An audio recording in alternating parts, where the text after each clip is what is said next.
నమస్కారం. గత 4-5 రోజులుగా కల్వకుంట్ల కవిత గారు తన తండ్రికి రాసిన ఉత్తరం నుండి ఒక పెద్ద రాజకీయ దుమారం చేరేగుతుంది. అది ఒక టీకప్ల తుఫాన్ అంటే అది పొరపాటే. ఎందుకంటే దాని వెనుక ఉన్నది సాక్షాత్తు తెలంగాణ ముఖ్యమంత్రి మన అనుముల రేవంత్ రెడ్డి గారు. దీనికి నేను సాక్ష్యం లేకుండా ఏది కూడా నేను చెప్పానని చెప్పి మీకు బాగా తెలుసు. ఇదివరకు అనేక మార్లు నేను చెప్పిన, వాళ్ళు రాజకీయంగానే కాదు, వాళ్ళు వ్యాపార సంబంధమైన వాళ్లకు భాగస్వాములు ఇద్దరు. వారిద్దరు కలిసి అడికోర్ ఇన్ఫ్రాస్ట్రక్చర్ ఓ కంపెనీ లాంచ్ చేసిండ్రు. ఇదే దాని డాక్యుమెంట్. ఇది నేను స్క్రీన్ పైన పెట్టిన, మీరు అన్ని కూడా చూసుకోవచ్చు. ఇందులో Adicor infrastructure private limited strike off company. ఇది 2 ఫిబ్రవరి 2010 రిజిస్టర్ చేసిండ్రు. Top residency plot number 2000 Banjara hills.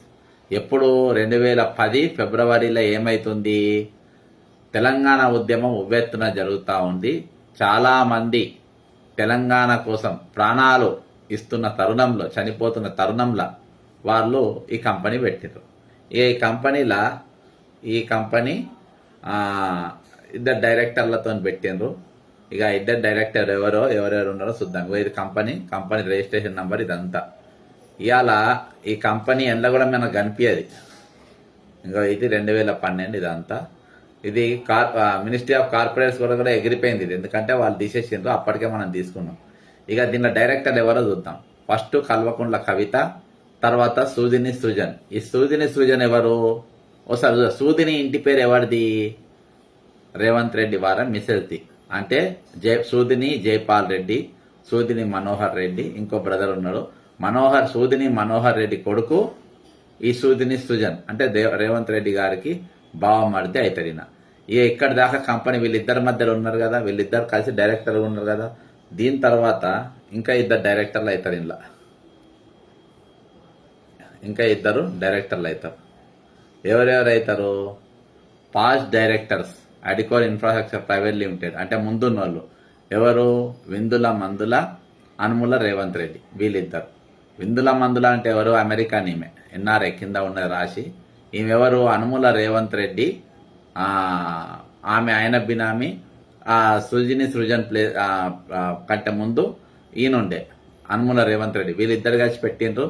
తర్వాత వాళ్ళిద్దరిని రంగం తీసారు. వీళ్ళందరూ కూడా ఒకటే కంపెనీలో డైరెక్టర్గా ఉన్నారు. ఓకేనా? వీళ్ళందరూ కలిసి చేసిన ఒక మహాడ్రామా. అంటే ఇప్పుడు నేను చెప్పబోయే కొన్ని నిజాలు ఎట్లుంటాయి అంటే చాలా కటువుగా ఉంటాయి. ఎందుకంటే ఢిల్లీలో జరుగుతున్నటువంటి పరిణామాలు ఏ విధంగా ఉన్నాయి, ఏ విధంగా జరుగుతున్నాయి అనేది అవన్నీ కూడా నేను పరిశోధించి చాలా మందితో చర్చించిన తర్వాత నేను 5 రోజుల తర్వాత నేను ఈ విషయం పైన స్పందించదలుచుకున్నా. ఎందుకంటే తెలంగాణ ప్రజలు అన్ని విషయంలో అప్డేటెడ్గా ఉండాలని, ప్రతి విషయం వాళ్ళకి తెలిసే ఉండాలని. కల్వకుంట్ల కవిత అక్రమాస్తుల పైన కానీ, ఇది ఒక చిన్నది, ఆమె సంపాదన పైన కానీ నేను చాలా విషయాలు ఫోటోగ్రాఫ్తో సహా ఢిల్లీలో కూడా ఎగ్జిబిషన్లు పెట్టినా. మీరు గూగుల్లో కొట్టండి, సెర్చ్ చేస్తే మీకు దొరికిపోతుందని. కాబట్టి ఈరోజు ఒకటేసారి హఠాత్తుగా కల్వకుంట్ల కవిత ఈ ఉత్తరం రాసి ఒక రాజకీయ దుమారం చేపట్టడానికి గల ప్రధానమైన కారణం ఎవరు? రేవంత్ రెడ్డి గారు. రేవంత్ రెడ్డి ఒకటేసారి ఉత్తరం ఇప్పుడేందుకు రాయాలి? ఇంకా 3.5 సంవత్సరాలు ఎన్నికలు ఉన్నాయి. ఇంకా చాలా సమయం ఉన్నది ఎలక్షన్స్ పోవడానికి. చాలా టైం ఉన్న సందర్భంలో ఈమె ఒకటేసారి ఇప్పుడు రాజకీయంగా ఆమె ఇప్పుడు ఏం లబ్ధి పొందబడుతుంది ఆ ఉత్తరంతో? ఇప్పుడే పార్టీ పెడతానే లీకులు ఎందుకు ఇస్తుండ్రు? దీని విషయం నేను మీకు చెప్తా. ఇప్పుడు కవిత గారు ఉత్తరం రాసిన సందర్భంలో రేవంత్ రెడ్డి గారికి తెలంగాణలో చాలా వ్యతిరేకత పెరిగింది. పెరుగుడు కాదు, దాదాపు 68% జనానికి రేవంత్ రెడ్డి అంటే కోపం. పరిపాలన మీద అంటే కోపమైన వ్యక్తిగతంగా కోపం. కాంగ్రెస్ పార్టీ పైన 40% వ్యతిరేకత, ఆయన తీసుకొని వచ్చి పెట్టిండు 1.5 ఇయర్ల. కాబట్టి ఇంత వ్యతిరేకత రావడానికి గల ప్రధాన కారణం ఏంటంటే, ఒకటి నంబర్ 1 ఆయన స్టేట్మెంట్స్, బీజేపీతో దోస్తీ, ఇవన్నీ కూడా జరుగుతున్న సందర్భం. ఈ సందర్భంలో ఏమైందంటే ఒకటేసారి మన ఈ కేసుల ఏది మన నేషనల్ హెరాల్డ్ కేసులో యంగ్ ఇండియాలో ఈయన 2017లో కొంతమందితోని ఎమ్మెల్యే టికెట్లు ఎంపీ టికెట్లు ఇప్పిస్తామనో అదో ఇదో చెప్పి అందులో కొంతమంది ఫండ్స్ వేయించింది, డబ్బులు వేయించింది అని చెప్పేసి ఒక ప్రధానమైన ఆరోపణ. దానిపైన ఆయనకి ఇటీవల నోటీస్ వచ్చినాయి. కానీ ఈయన మొన్నొచ్చింది. అయితే ఈయనకు ఎగ్జామ్ ఎందుకు వచ్చింది? అసలు జపాన్లో ఉన్నప్పుడు, నేను ఇంతకుముందుగా వీడియో చేసిన, మీరు చెక్ చేయొచ్చు. జపాన్లో ఉన్నప్పుడు పోయేటప్పుడు మూమెంట్ అనే ఆ సందర్భంలో సోనియా గాంధీ గారి పైన, రాహుల్ గాంధీ గారి పైన ఇద్దరి మీద కూడా నేషనల్ హెరాల్డ్ కేసులో వాళ్ళిద్దరి పేరు కూడా షార్ట్షీట్లో వచ్చినాయి. ఓకే, షార్ట్షీట్లో వచ్చిన తర్వాత ఇవన్నిటి కూడా లింక్ అయి ఉన్నాయి, నేను చెప్తాను మీకు. వచ్చిన తర్వాత రేవంత్ రెడ్డి గారు ఒక స్టేట్మెంట్ ఇవ్వలేదు, ఒక ట్వీట్ పెట్టలేదు, కనీసము దాని గురించి ఎక్కడ కూడా ప్రస్తావించలేదు జపాన్లో. అంటే జపాన్లో ఏమన్నా ట్వీట్లు పెట్టడం ఏమన్నా నిషేధించిండ్రా అని చూస్తే లేదు. ఆయన పోయిన కనుమూలితోనైనా విందు చేసింది, వినోదాలలో పాల్గొన్నది, అన్ని కార్యక్రమాలు అక్కడ వచ్చినాయి. కానీ ఇది ఒకటే వస్తలేదు. ఎందుకు రాలేదు అని అంటే, వీళ్ళు ఎట్లయినా డౌన్ఫాల్ అయిపోతున్నారు. నెక్స్ట్ వీళ్ళు అటు ఇటు నన్ను ముట్టుకోలేరు, నన్ను ముట్టుకుంటే బీజేపీతో నేను సైగానే ఉన్నా అనే ఆలోచనతో నేను లేడు. మరి ఒకటేసారి ఇప్పుడు కాంగ్రెస్ పార్టీ పైన ఎందుకు ప్రేమ పుట్టింది? ఒకటేసారి ఈయన మీద బీజేపీకి ఎందుకు కోపం వచ్చింది? ఒకటేసారి ఈటల రాజేందర్ అంత కోపంతో రేవంత్ రెడ్డిని ఎందుకు తిట్టిండు? ఈటల రాజేందర్ ఎట్లా గెలవడానికి, ఈటల రాజేందర్ కానీ విశ్వేశ్వర రెడ్డి కానీ వీళ్ళిద్దరు ప్రధానంగా గెలిపించింది రేవంత్ రెడ్డి. ఎందుకంటే సునీతా మహేందర్ రెడ్డి ఒకవేళ చేవెళ్ళలో నిలబడితే విశ్వేశ్వర రెడ్డి ఓడిపోయేటోడు. అక్కడ రంజిత్ రెడ్డిని తీసుకొచ్చుకుని, రంజిత్ రెడ్డి ఇప్పుడు రీసెంట్గా మనం కొన్ని విషయాలు చూసినాం. వెస్టర్న్ స్ప్రింగ్స్ ఏదైతే స్థలం అది అక్కడ ఉందో పుప్పాలగూడలా, ఆ స్థలం అంతా TSIICకి సంబంధించినటువంటి ల్యాండ్. ఆ భూమి రంజిత్ రెడ్డికి ఇచ్చిండ్రు. రంజిత్ రెడ్డి వెస్టర్న్కి ఇచ్చిండ్రు. అక్కడ డెవలప్మెంట్ జరుగుతూ ఉంది. ఈలోపు ప్రభుత్వం మారిన తర్వాత మళ్ళా అక్కడ రేవంత్ రెడ్డి ప్రభుత్వం అడ్డుకున్నది. కాబట్టి రేవంత్ రెడ్డిని మంచి చేసుకోవడానికి కాంగ్రెస్కి వచ్చింది, ఎంపీ టికెట్ తీసుకుని. నంబర్ 1 రంజిత్ రెడ్డి అక్కడ నిలబడితే ఇదివరకు ఈయన మీద గెలిచింది కాబట్టి ఈసారి ఖచ్చితంగా ఓడిపోతాడు ఈయన అని సర్వేలు చేసుకుని విశ్వేశ్వరరెడ్డి గెలవాలని అక్కడ ఇచ్చిండ్రు. అక్కడ 100% ఇప్పుడు వికారాబాద్లో కానీ, లేకుంటే తాండూరులో కానీ, లేకుంటే చేవెళ్లలో కానీ, మహేశ్వరంలో కానీ, అక్కడ చుట్టుపక్కల మంచి మహేశ్వరం ఎందుకంటే వాళ్ళ సబితేంద్ర రెడ్డి గారు వాళ్ళ బంధువే, దగ్గర ఏ పార్టీ అయినా వాళ్ళందరూ ఒకటే. ఆమె ఈజీగా గెలిచే సీటు. కాబట్టి ఇక్కడ విశ్వేశ్వరరెడ్డి గారు, ఈటల రెడ్డి గారు గెలవాలి కాబట్టి అక్కడికి వెళ్ళి తీసుకొని వచ్చి ఆయనను ఇక్కడ నిలబెట్టిండ్రు. ఎక్కడ నిలబెట్టిండ్రు? ఆమెను మల్కాజ్గిరి గెలిచింది. మరి గెలిచినానికి ఒకటేసారి అంత కోపం ఎందుకు వచ్చింది రేవంత్ రెడ్డి మీద? ఎందుకంటే బీజేపీకి రేవంత్ రెడ్డికి ఫైట్ నడుస్తుంది. బీజేపీకి రేవంత్ రెడ్డి ఫైట్ నడవాల్సింది, ఇది బయటికి రావాల్సిన అవసరం ఏమున్నది?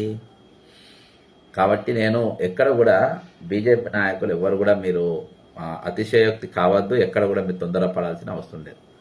ఎప్పుడైతే పెహల్గాంలో జరిగిన దాడి తర్వాత, అక్కడ జరిగిన ఊచకొడ తర్వాత, సామాన్యుని చంపిన తర్వాత మోడీ గారు యుద్ధం అన్నప్పుడు నీవు దేశమంతా అయినా మద్దతుగా నిలబడడం పోయినాం. హఠాత్తుగా సీజ్ ఫైర్ అనేటి వరకు ఒకటేసారి జాతి బయట పడకుండా కానీ ఒక నెగిటివ్ అయితే బీజేపీ పైన వచ్చింది. రాష్ట్రంలో కూడా ఒక చాలా పెద్ద ట్రోలింగ్ నడిచింది. ఆల్రెడీ కొన్ని అనుమానాలు చాలా ఉన్నాయి. చాలా యూట్యూబ్లో చాలా మంది డిఫరెంట్ స్టోరీస్ చేస్తున్నారు. మొత్తానికి బీజేపీ గ్రాఫ్ అయితే పడిపోయింది. ఇది ఎట్లనో ఉన్నది. రేపు నాకు ఎమ్మెల్యేలు మద్దతు లేరు, ఏం లేరు. మరి బీజేపీ నన్ను ఆదుకునే పరిస్థితి ఉందో లేదో, ఒకవేళ తీసేస్తే ఎట్లా అనే ప్రయత్నంలో ఆయన ట్రై చేసిండు. ఇటీవల మనం కొన్ని యూట్యూబ్ ఛానళ్ళలో చూసినాం. కాంగ్రెస్ పార్టీ అధిష్టానం కల్వకుంట్ల చంద్రశేఖరరావు గారికి ఒక దూత పంపింది. బీజేపీతో మన బీఆర్ఎస్ తోని టచ్లో ఉన్నది. ఎందుకు టచ్లో ఉన్నది? టచ్లో ఉండి అన్న తర్వాతనే ఈ కల్వకుంట్ల కవిత గారి ఉత్తరం బయటకు వచ్చింది. ఉత్తరం రాసింది, ఉత్తరం లీక్ అయింది. ఎందుకు రాసింది అయితే ఎప్పుడైతే అధిష్టానము ఒకవేళ రేవంత్ రెడ్డితోని 2-3 ఎమ్మెల్యేలు బయటికి పోయినా రేపు మేము ప్రభుత్వం కాపాడుకోవడానికి బీఆర్ఎస్కి ఒక 3-4 ఎమ్మెల్యేలు ఎంతమంది పోతే అంతమంది ఎక్స్టర్నల్ ఏదో విధంగా సపోర్ట్ ఉండాలనే ఉద్దేశంతో టచ్లో పోయినారు. నన్ను మార్చేటట్టున్నారు కాబట్టి వాళ్ళ ఇంట్లో మంట పెట్టాలి అని చెప్పేసి ఈరోజు కల్వకుంట్ల కవితతోని ఆ ఉత్తరం రాపిచ్చింది. పార్టీ పెడుతుందనే స్టేట్మెంట్ ఇప్పిస్తుంది, లీకులు ఇప్పిస్తుంది. Adicor infrastructure group, Adicor infrastructure partners, Adicor infrastructure భాగస్వాములు అయినటువంటి రేవంత్ రెడ్డి గారు అందులో డైరెక్టర్గా ఉన్నటువంటి కల్వకుంట్ల కవితతోని ఉత్తరం డ్రామా నడిపిండ్రు. ఇది 100% వాస్తవం. ఇంకోటి, ఎక్కడ ఆయన కల్వకుంట్ల కవిత లిక్కర్ కేసుల జైలుకు పోయినప్పుడు కల్వకుంట్ల ఆమెకు ముందే ఇన్ఫర్మేషన్ ఇచ్చిండు అరెస్ట్ కాబోతున్నావు. నంబర్ 1 వాళ్ళ టార్గెట్ ఏంటంటే కల్వకుంట్ల కవిత మీద కోపం కాదు, ఆప్ను లోపటేయాలంటే కవితను పట్టాలి. మళ్ళా తర్వాత ఇవాళ అక్కడ ఢిల్లీ నామరూపంగా పోయింది లిక్కర్ స్కామే. తర్వాత కల్వకుంట్ల కవితను బయటికి తీసుకురావడానికి దాదాపు 153 రోజుల తర్వాత బయటికి రావడానికి అలా ప్రధాన కారణము కల్వకుంట్ల చంద్రశేఖరరావు కేటీఆర్ గారు తీసుకొచ్చింది. 101% బీజేపీతోని చాలా మంచి సంబంధాలు ఉన్నటువంటి చోటాబాయ్, బడాబాయ్ తమ్ముడు చోటాబాయ్ తీసుకొని వచ్చిండు. కాబట్టి ఇవాళ రేవంత్ రెడ్డి గారి ట్యూన్కు కవిత గారు డ్యాన్స్ చేసే పరిస్థితి అడికోర్ ఇన్ఫ్రాస్ట్రక్చర్. కాబట్టి వీళ్ళు ఈరోజు రాజకీయంగా ఇంత దుమారం రేపుతున్న, రాజకీయంగా ఇంత నడుస్తుందనంటే ఆ రోజు వాళ్ళను బ్లాక్మెయిల్ చేసిండ్రు చంద్రబాబు నాయుడును, నేను అప్రూవల్గా మారుతానని చెప్పేసి. ఈరోజు నేషనల్ హెరాల్డ్ ఈయన పేరు పెట్టుకొని వీళ్ళను ఎమోషనల్ బ్లాక్మెయిల్ చేసే ప్రయత్నం చేస్తుండు. ఇంకో దిక్కు కవితతోని ఉత్తరం రాపిచ్చిండు. రేపు కవిత ఆమె సొంత పార్టీ పెట్టబోతుంది అని చెప్పేసి కొంతమంది చీలిక రాబోతుందని చెప్పేసి ఈయన వెనుక ఉండేదో నడుపుతున్నట్టు ఒక డ్రామా నడిపిండ్రు. మొత్తానికి అన్ని విధాలుగా ఈరోజు ఆల్ ఇండియా కాంగ్రెస్ కమిటీకి రేవంత్ రెడ్డి నిజస్వరూపం తెలిసిపోయింది. కానీ గత కొన్ని రోజులుగా ఈయన పీడ ఎట్లా వదిలించుకోవాలి అనే ఆలోచనతోని వాళ్ళు నెట్వర్క్ చేసుకుంటా ఉన్నారు. మీరు నా తల ఎంటిక కూడా పీకలేరని చెప్పేసి ఈయన స్టైల్లో ఈయన పని చేసుకుంటూ పోతా ఉన్నాడు. కానీ అకస్మాత్తుగా జరిగింది ఏంటనంటే రేవంత్ రెడ్డి ఈసారి ఆయన పప్పులు ఉడకలేదు. 3 రోజులు వేసి చూసినా ఢిల్లీ పెద్ద రాహుల్ గాంధీ గారు ఈయనకు అపాయింట్మెంట్ ఇవ్వలేదు. పిసిసి ప్రెసిడెంట్ మహేష్ కుమార్ గౌడ్ గారు ఆయన భార్య పిల్లలతోని ఢిల్లీకి పోతే రాహుల్ గాంధీ అపాయింట్మెంట్ ఇచ్చిండు, ఫోటో దిగిండు. ఇది వాంటెడ్లీ మహేష్ గౌడ్ మీద ప్రేమతోని కాదు, లేకుంటే మహేష్ గౌడ్ పెద్ద తలవాడు తిప్పుతుందని కాదు, మహేష్ గౌడ్ పార్టీని కాపాడడానికి కార్యకర్తలను గుండెలో పెట్టుకుంటానని కాదు, కేవలము మేమేందో చూపియాలి అనే ఉద్దేశంతో రేవంత్ రెడ్డికి చూపించాలన్న ఫోటో దిగిండు. వాళ్ళకి అపాయింట్మెంట్ ఇచ్చి నాకు అపాయింట్మెంట్ ఇవ్వలేదు. ప్రతిరోజు ఛానళ్ళ 2 రోజులకు 3 రోజులకు ఒకసారి, ప్రతిరోజు 2 రోజులకు 3 రోజులకు ఒకసారి ఏదో ఒక ఛానల్లో మంత్రివర్గ విస్తరణ అనేది వస్తూనే ఉంటుంది. మంత్రివర్గ విస్తరణ అనేది రాదు. ఎందుకు రాదంటే వాళ్ళు బిగ్ స్కెచ్ పైన ఉన్నారు. కాంగ్రెస్ పార్టీ అనేది మొత్తం జీరోకి వచ్చింది. కార్యకర్త అన్నాడు మంట మీద ఉన్నాడు. ఈరోజు ఒక సిగ్నల్ పంపిండ్రు. రేవంత్ రెడ్డి ప్రభుత్వ ముఖ్యమంత్రి అక్కడ పోయిండు, రాహుల్ గాంధీని అపాయింట్మెంట్ ఇచ్చిండు, వాళ్ళు అపాయింట్మెంట్ ఇవ్వలేదు.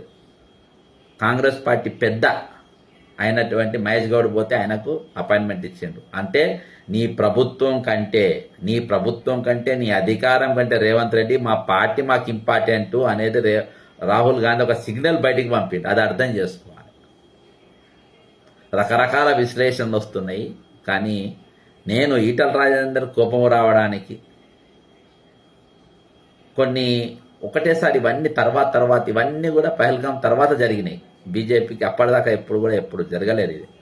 ఇవన్నీ కూడా జరగడానికి కల్వకుంట్ల కవిత లెటర్ ఉండడానికి ఇవన్నీ కనుక చూస్తే రేపు ఒక పెద్ద మార్పే తెలంగాణ రాబోతుంది అనడానికి ఇదొక పెద్ద సంకేతం. ఈ రాజకీయంగా జరుగుతున్నటువంటి ఏవైతే ఇప్పుడు పావులు కదులుతున్నాయో చాలా స్పీడ్గా. కాంగ్రెస్ పార్టీ పాలిటిక్స్ ఎప్పుడు డిఫరెంట్గా ఉంటుంది. వాళ్ళు అధికారంలో ఉన్నా అధికారంలో లేకున్నా వాళ్ళు డిఫరెంట్గా ఉంటారు. ఎప్పుడైనా పార్టీ మాకు లేకున్నా పర్వాలేదు, కానీ పార్టీ మాత్రం మా గుప్పిట్లో ఉండాలనే ఆలోచనతో ఉంటారు. వాళ్ళు లాయల్టీకి చాలా ఇంపార్టెన్స్ ఇస్తారు. ఇక్కడ అయిన లాయల్టీ నా పార్టీ మీద లేదు, నా కార్యకర్త మీద లేదు, నా ప్రభుత్వం మీద లేదు, ఎవరి మీద లేదు. Is not loyal to any one. Revanth Reddy అనేటోడు ఎవరికి కూడా లాయల్ కాదు. ఎవరికి కూడా ఆయన ఇది నాది, ఈ పార్టీ నాది అని కూడా ఎక్కడ కూడా చెప్పుకోడు. ఎందుకంటే దాన్ని ఓన్ చేసుకోడు. ఇవాళ ఇక్కడ ఉంటా, ఇవాళ సంగారెడ్డిలో రియల్ ఎస్టేట్ చేస్తా, రేపు మెదక్లో సంగారెడ్డి అయిపోయిన రేపు మెదక్ రియల్ ఎస్టేట్ చేస్తా, నెక్స్ట్ ఇంకో ఇది చేస్తా. ఇలా టీడీపీ, రేపు బీజేపీ, ఎల్లుండి కాంగ్రెస్, అవన్నీ టీడీపీ, ఏ పార్టీ అయినా పర్వాలేదు, నేను అక్కడికి పోతా, సంపాదించుకుంటా, దాటుతా. ఇలా చాలా మంది ఉన్నారు. అందుకనే వివిధ రకాలుగా ఒక్కొక్క మనిషి పైన ఎవరిని వాళ్ళు ఎంగేజ్ చేసుకుంటా, మంత్రుల పైన కొంతమందిని ఈయన మా కులం కాదని కొంతమంది ఎమ్మెల్యేలు, కొంతమంది రకరకాలుగా పడుతూ ఉంటారు. రకరకాలుగా ఎవరిని వాళ్ళు ఎంగేజ్ చేసి ఇవాళ ఎన్ని పరిస్థితులు ఉన్నాయి, నేను మాత్రమే చేయగలుగుతా అని చూపించే ప్రయత్నంలో భాగంగానే ఈరోజు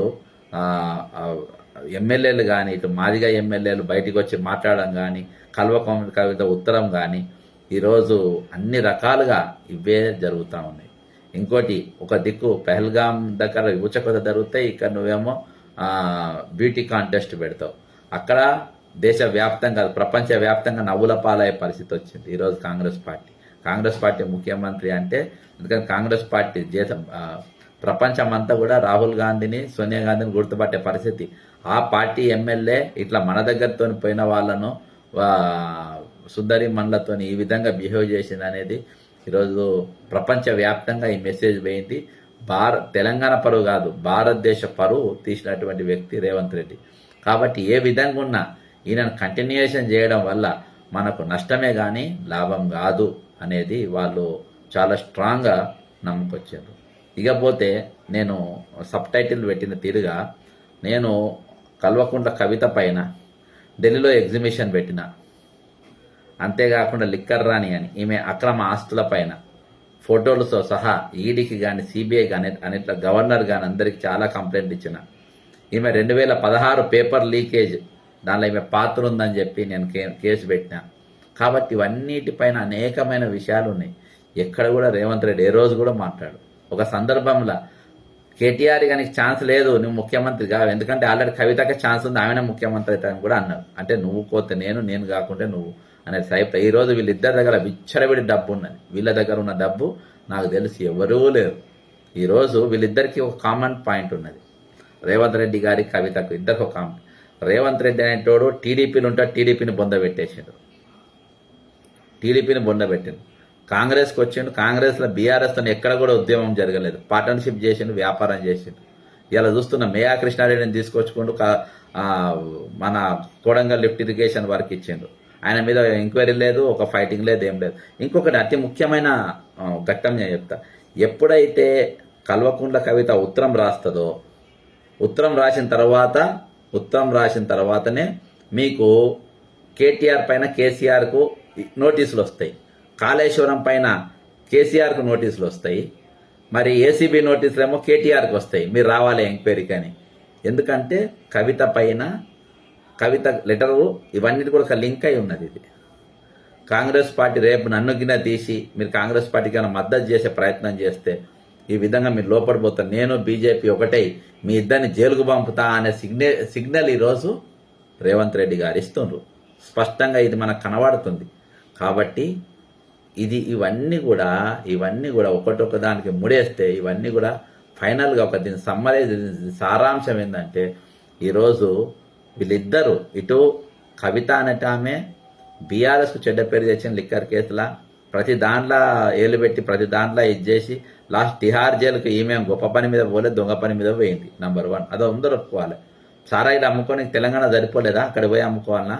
పరువు దేశవ్యాప్తంగా బీఆర్ఎస్ పరువు పోయింది, కల్వకుంట్ల పరువు తీసిపెట్టింది ఢిల్లీ. ఇక రేవంత్ రెడ్డి అంటాడు టీడీపీ వర్కింగ్ ప్రెసిడెంట్, ఓటుకు నోట్ల రెడ్డి హ్యాండ్ దొరికిండు, టీడీపీని బొందబెట్టిండు, కాంగ్రెస్కి వచ్చిండు, కాంగ్రెస్కు బొందబెట్టి. అడికోర్ ఇన్ఫ్రాస్ట్రక్చర్ కార్పొరేషన్ ఏందనంటే ఈ కంపెనీ వీళ్ళ ముఖ్యం ఏంటంటే ఎవరిని నమ్ముకుంటే ఏ పార్టీ మనం నమ్మితే ఏ పార్టీ మనకు కన్నం పెడితే ఆ పార్టీని పొందబెట్టాలి. అది ఈ ఇద్దరు డైరెక్టర్లు చేసిన పని. కాబట్టి ఈరోజు మనం ఆలోచించాల్సింది ఏంటంటే 4 పాయింట్లు. ఒకటి సోనియా గాంధీ రాహుల్ గాంధీ గారి పైన ఛార్జ్ షీట్ వచ్చినప్పుడు రేవంత్ రెడ్డి గారు ఎందుకు స్పందించలేదు? రెండోది, అదే కేసులో రేవంత్ రెడ్డి గారి పైన ఈడీలో ఎందుకు కేసు? రెండో పాయింట్. మూడో పాయింట్, కల్వకుంట్ల కవిత ఉత్తరం, కాంగ్రెస్ పార్టీ పెద్దలు కేసీఆర్ను కలవడం అనేది, దాని తర్వాత కేసీఆర్ కాళేశ్వరం పైన నోటీసులు, కేటీఆర్కు ఏసీబీ నోటీసులు, వెంటనే ముఖ్యమంత్రికి రాహుల్ గాంధీ 3 రోజులకు వేసి చూసిన నో అపాయింట్మెంట్, మహేష్ గౌడ్కు అపాయింట్మెంట్. ఇవన్నీ ఒక దగ్గరికి చేరిస్తే అడికోర్ ఇన్ఫ్రాస్ట్రక్చర్ యొక్క డైరెక్టర్స్ స్కెచ్ మీకు స్పష్టంగా కనబడుతుంది. జై తెలంగాణ, అమరవీరులకు జోహార్లు.